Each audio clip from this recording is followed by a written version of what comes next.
అంధుడు ఆవేదన వ్యవస్థకు కళ్ళు లేవా? నమస్కారం. న్యూస్ 9 టీవీ ప్రత్యేక బులెటిన్ కి స్వాగతం.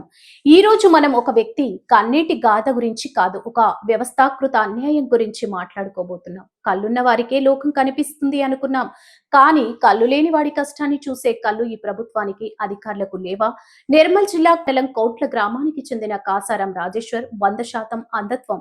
లోకం చీకటి కావచ్చు, కానీ అతని ఆశలు మాత్రం వెలుగు కోసం 10 ఏళ్లుగా పోరాడుతున్నాయి. 2017 నుండి ఇప్పటి వరకు పదుల సంఖ్యలో కలెక్టర్లు మారారు, ప్రభుత్వాలు మారాయి, హామీలు మారాయి, కానీ రాజేశ్వర్ తలరాత మాత్రం మారలేదు. ప్రశ్నిస్తున్నాం, వ్యవస్థలో ఉన్న పెద్ద మనుషులారా, మీరు వేసే ఆ అడుగులు లెక్కలేంటి? రాజేశ్వర్ కంటే తక్కువ మార్కులు వచ్చిన వారికి ఉద్యోగాలు ఇచ్చారు, కానీ ఎక్కువ మార్కులు వచ్చే అర్హత ఉండి అంధుడన్న కనికరం లేకుండా రాజేశ్వర్ ను 10 ఏళ్లుగా రోడ్డు మీద ఎందుకు తిప్పుతున్నారు? ఇది అన్యాయం కాదా? ఇది రాజ్యాంగం కల్పించిన వికలాంగుల హక్కుల ఉల్లంఘన కాదా? చూడండి ఈ దృశ్యం. నిర్మల్ జిల్లా కలెక్టర్ కార్యాలయంలో ఇక్కడ ప్రజలు చాలా మంది వచ్చారు. అసలు ఎందుకోసం వచ్చారు చెప్పండి. ఏం పేరు, ఎందుకు వచ్చారు మీరు ఆఫీస్? సార్, నేను ఒక అంధుడిగా సార్, వికలాంగుడిని, టోటల్ 100% అంధుడిని. నేను 2015 నుంచి బ్యాక్లాగ్ ఉద్యోగాల్లో నేను అప్లై చేసుకుంటే అందులో ఆఫీస్ సబార్డినేటర్ అటెండర్ పోస్ట్ ఉండే సార్. ఆఫీస్ సబార్డినేటర్ పోస్ట్కు నేను సార్ మెరిట్ లిస్ట్లో ఫస్ట్ లిస్టులో ఉండాలా, నన్ను కోర్టుకు కమిట్మెంట్ చేశారు. దాని మీద కలెక్టర్ గారికి నేను అప్పీల్ చేసిన సార్. మరి కోర్టులు ఎట్లా వచ్చినా, ఏ విషయంలో వచ్చినా అంటే దాని మీద ఒక రిఫరెన్స్ కాలం ఉండే 8 అంశాలు ఉన్నాయి సార్. 8 అంశాల ప్రకారం నేను కలెక్టర్ గారికి పిటిషన్ అప్రూవ్ చేస్తే దాని మీద నాకు డిఆర్ఓ గారికి ఎంక్వైరీ ఆఫీసర్గా ప్రమోట్ చేసింది ఆదిలాబాద్ జిల్లాలో. ఆయన పెండింగ్ చేస్తే ఆ తదుపరి మళ్ళీ వచ్చిన మంత్కు మళ్ళా కలెక్టర్కే, జగన్మోహన్ కలెక్టర్ గారు ఉన్నప్పుడు నేను అప్పీల్ అయినా సార్, ఇదంతా కరెక్షన్ లిస్టు, మెరిట్ లిస్టును మీరు పర్టికులర్గా వెరిఫికేషన్ చేయండి, ఖచ్చితంగా నాకు న్యాయం జరుగుతుందంటే జడ్పీ సిఇఓ గారికి ఎంక్వైరీ ఆఫీసర్గా ప్రమోట్ చేసింది. ఆయన ఏం చేసిందంటే ఆయన కూడా పెండింగే చేసింది ఎంక్వైరీని. మెరిట్ లిస్టు 100% కరెక్షన్లు ఉండే, దాన్ని మళ్ళీ ఏం చేసిందంటే ఆర్టీఐ కింద కూడా అప్పీల్ చేసింది. ఆర్టీఐ కింద కూడా నాకు ఆన్సర్ రాకపోయేసరికి 259 మార్కులు మన ఊళ్ళకు బొడిగ శంకర్ అనే మనిషికి, నాది 280 మార్కులు, సేమ్ ఏజీ.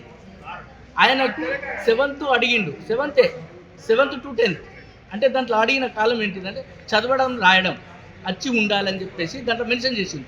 నేను మెన్షన్ చేస్తే నాకు 280, ఆయనకు 259 మార్కులకు అప్పీల్ చేసింది. మళ్ళీ ఆయనకు ఎంప్లాయ్మెంట్ కార్డు కూడా లేదు, సర్టిఫికేట్ ఉండగా కూడా నన్ను మెరిట్లో పొందుపరచలేరు ఫస్ట్ మెంబర్గా.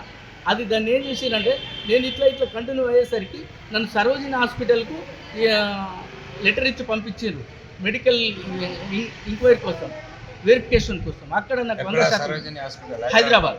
ఎవరు పంపించారు? మన వికలాంగుల ఆఫీస్ నుంచి, నిర్మల్ ఆఫీస్, ఆదిలాబాద్ ఆఫీస్ నుంచి పంపించారు. కానీ నాకు ఏది కూడా న్యాయం జరుగుతలేదు. నువ్వు ఏదైతే కలెక్టర్ మేడం లెటర్ ఇచ్చినావు, అవును, మేడం ఏం స్పందన ఇచ్చారు? మేడం గారు రిపోర్ట్ ఇస్తామని చెప్పేసి మాట్లాడింది. మేడం ఏదున్న రిపోర్టు నాకు పోస్ట్లో పంపించండి, నేను ఏ డేట్లో మెన్షన్ చేసినో ఆ డేట్ ప్రకారం నాకు రిపోర్ట్ పంపించండి అని చెప్పేసి ఏదున్న పర్టికులర్గా రూల్ అండ్ రెగ్యులేషన్లో పంపించండి. నేను చేస్తున్న ఏదైతే బ్యాక్లాగ్ ఉద్యోగాల కోసం ఏదైతే పర్టికులర్గా నేను అప్పీల్ చేసినో దాని ప్రకారం మీరు నాకు పంపించండి అని చెప్పేసి మాట్లాడింది. మళ్ళీ 2016లో కూడా నన్ను మళ్ళీ 4th ప్లేస్లో వేసిండు. ఇంకొకటి వాచ్మెన్ ఉండే, వాచ్మెన్కు 4th ప్లేస్లో వేసింది. అయినా కూడా నాకు అందలేదు సార్. 2 మెరిట్ లిస్టులను మేడం గారికి నేను అక్కడ ఈ నిర్మల్ జిల్లాకు అప్పీల్ చేసిన, అది ఏమైనా రిపోర్టు రాలేదు, ఏదో ఒకటి పంపించాలని నాకు ఉమ్మడి జిల్లా నుంచి కరెక్ట్ ఆన్సర్ అత్తలేదు. ఏదున్న మేడం దయచేసి ఏదున్న పర్టికులర్గా ప్రతి ఫైల్ను మీరు రిఫర్ చేసుకోండి, నాకు ఖచ్చితంగా 100% న్యాయం జరుగుతుంది నా మనస్ఫూర్తిగా కోరుకున్నా. అయినా ఇప్పుడు వస్తే కూడా వాళ్ళు ఏమంటున్నారు అంటే రిపోర్ట్ ఇస్తాం, నేను ఇచ్చి దగ్గర 15 రోజులు అవుతుంది. రిపోర్ట్ ఇప్పుడు ఇస్తామని చెప్పేసి ఉమ్మడి జిల్లా నుంచి వచ్చింది, ఇప్పుడు ఇస్తామని చెప్పేసి నన్ను అక్కడ కూర్చుందబెట్టుకున్నాను. మా అమ్మ వృద్ధురాలు 75 సంవత్సరాలు, ఒక పెద్ద మనిషిని పట్టుకొని వచ్చిన. కానీ నేను బాధను వాళ్ళు అర్థం చేసుకుంటలేరు, గవర్నమెంట్ అర్థం చేసుకుంటలేరు, ఆఫీసర్లు అర్థం చేసుకుంటలేరు. మరి ఏం చేయాలి చెప్పండి? ఒక 10 సంవత్సరాల నుంచి నాలాంటి వికలాంగులు ఎవరు కూడా ఇంత ఉద్యమం చేయలే.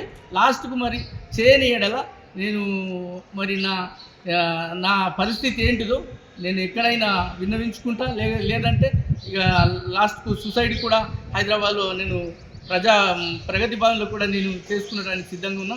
అమ్మని తీసుకొని డైరెక్ట్గా వెళ్తా అని చెప్పేసి నేను పూర్తిగా అలా కోరుకుంటున్నాను. న్యాయం జరగని నీడలో నాకు త్వరలోనే పూర్తిగా వెరిఫికేషన్ జరగాలని చెప్పేసి కోరుకుంటూ నేను మీ న్యూస్కు స్వాగతిస్తున్నాను.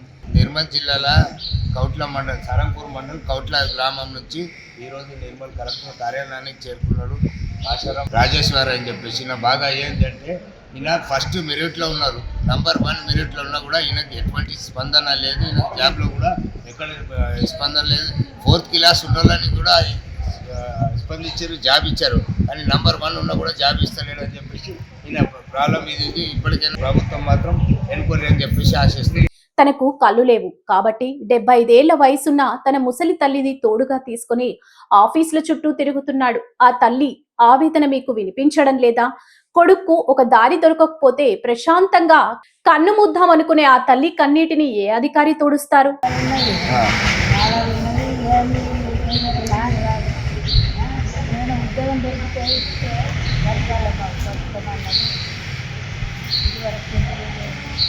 ఎప్పటి నుంచి వస్తున్నారు మీరు ఇక్కడికి ఆఫీస్?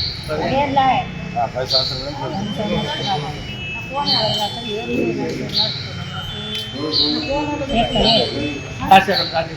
సమాచార హక్కు చట్టం కింద అడిగినా సరైన సమాధానం ఇవ్వని ఈ మొండి వైఖరికి కారణమేంటి? అసలు మీ దృష్టిలో అందులెవరు?